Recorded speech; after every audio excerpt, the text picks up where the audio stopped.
The question is, can training the mind be a popular activity for most people? Well, I think I have to answer. Maybe it's sad news, but it's no. There are a few reasons why I would say this. The first one is that philosophy, which is an activity we can encounter in most cultures in different forms, has always been reserved for an elite, for a few people.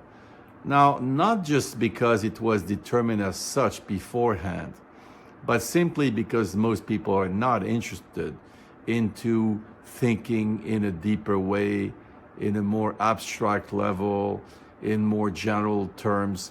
Most human beings are concerned primarily with very immediate activity. We even encounter some school of thought like the pragmatist philosophy in America, for example, which has tried to be much more connected to people's daily life. Or different schools like Stoicism, the Greek and Roman Stoicism, which as well has tried to deal with more immediate preoccupation of human beings, but still it has never become a very popular activity for most people. Now, when I was young, I thought that if most people were not interested in philosophy, it was primarily because they never had the occasion, the opportunity to encounter this activity.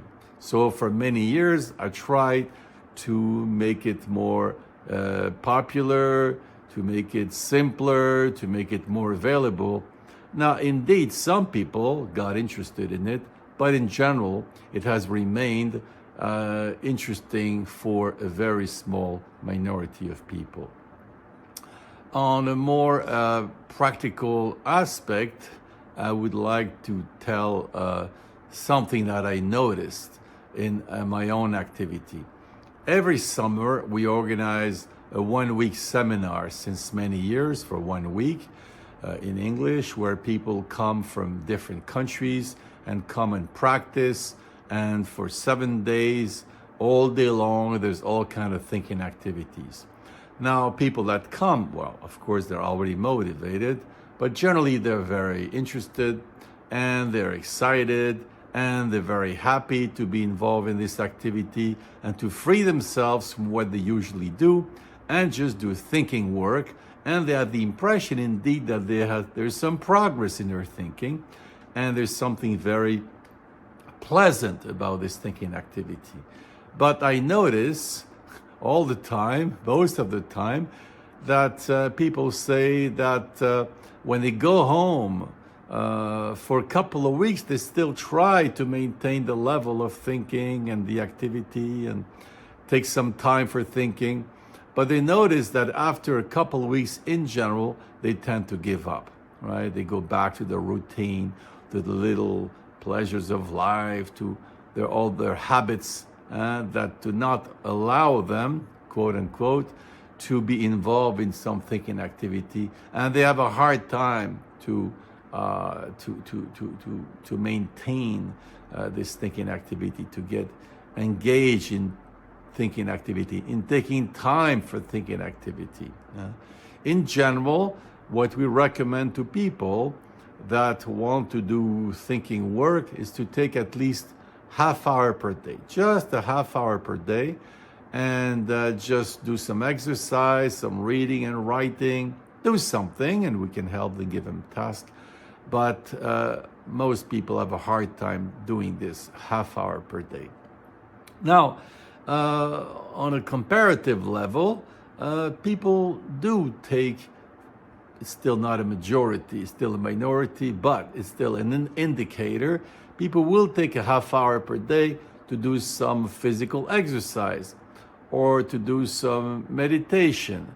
And that is still easier than to do thinking activity, right? I was wondering why these same people that can take a half hour per day for doing something else, who stop their usual routine and get involved in some specific activity like jogging or meditation or something like that, why they cannot do it for thinking work. Well, the thing is that the thinking work has a very demanding and frustrating dimension. When we start getting involved into thinking, we see the limits of our being. We see our difficulty with conceptualization, our difficulty with argumentation, our difficulty with conceptualization. And we feel a bit empty. We feel stupid. Now, this feeling empty and stupid, or this feeling confused, well, in a way, it's not a problem. It's the same thing when you go to the gym and you realize you have a hard time with some exercises and you're tired, but that's part of the work.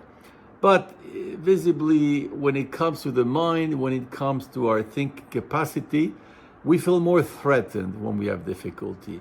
It affects our identity much more. But that's where the challenge is. If you can accept that challenge, if you can accept to see the nothingness in a way of your life, of your own mind, then in a way you're doing the work. It's a very healthy encounter. It makes you conscious of the absurdity and the emptiness of your life, which is good.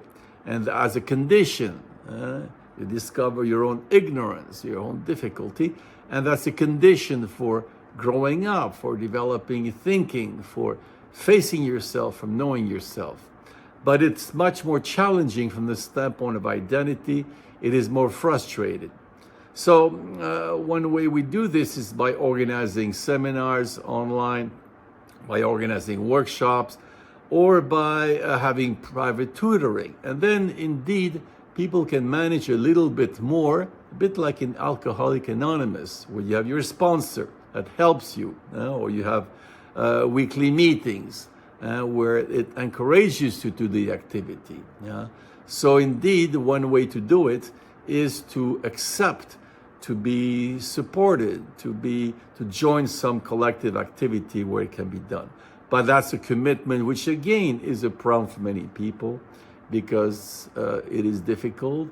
There's a constraint, and that constraint, we prefer to give it up and just do and engage in some routine and small pleasures, even though on the long run, it gives us much less enrichment of our own life. So these are some of the reasons why I think the thinking activity most likely will never become a popular activity.